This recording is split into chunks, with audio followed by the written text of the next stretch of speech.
Hi, Dr. Ramasubramaniam. Thank you so much for joining me. So my first question is, what is the long-term effects of, blood clots in people who have recovered from COVID? Hi Divya. COVID is definitely associated with an increased risk of the formation of clots. These clots may happen anywhere in the body.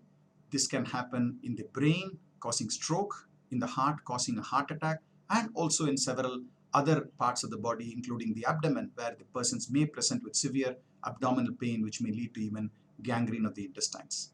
These are typically seen in people who are having severe illness, who are in hospital, usually in the intensive care unit. Once they recover, the risk of clotting comes down.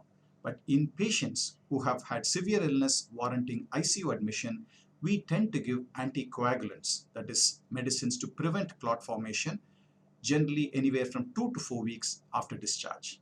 People with mild COVID who don't require hospitalization, or people who may require hospitalization but may have mild to moderate disease, once they are discharged, we don't give them anticoagulants.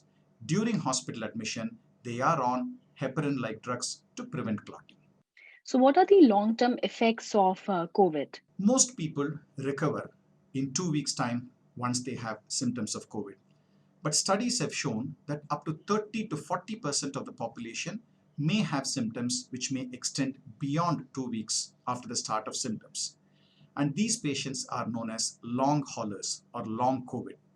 These symptoms may be trivial in the form of a dry mouth, disturbances in appetite, mild disturbances in their sleeping patterns, tiredness, but sometimes it can be quite disturbing.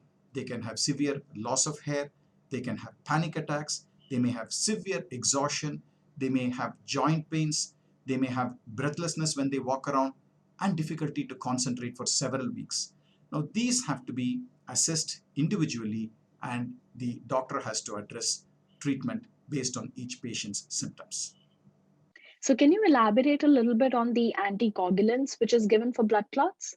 When we say blood thinners, it is a little non-specific. Even aspirin and clopidogrel, which is taken by a lot of people with heart disease, are also termed as blood thinners. We are not referring to them. When we refer to blood thinners for COVID, we refer to anticoagulants like either heparin or certain other oral directly acting anticoagulant agents. Now, these are reserved, as I said, only for people who have severe illness and who may be immobile after discharge. For example, people may be requiring oxygen therapy at home and may be limited in their activities. They may be only bedridden. But in other situations, anticoagulants are not indicated. So who is at the most risk of developing these blood clots due to COVID?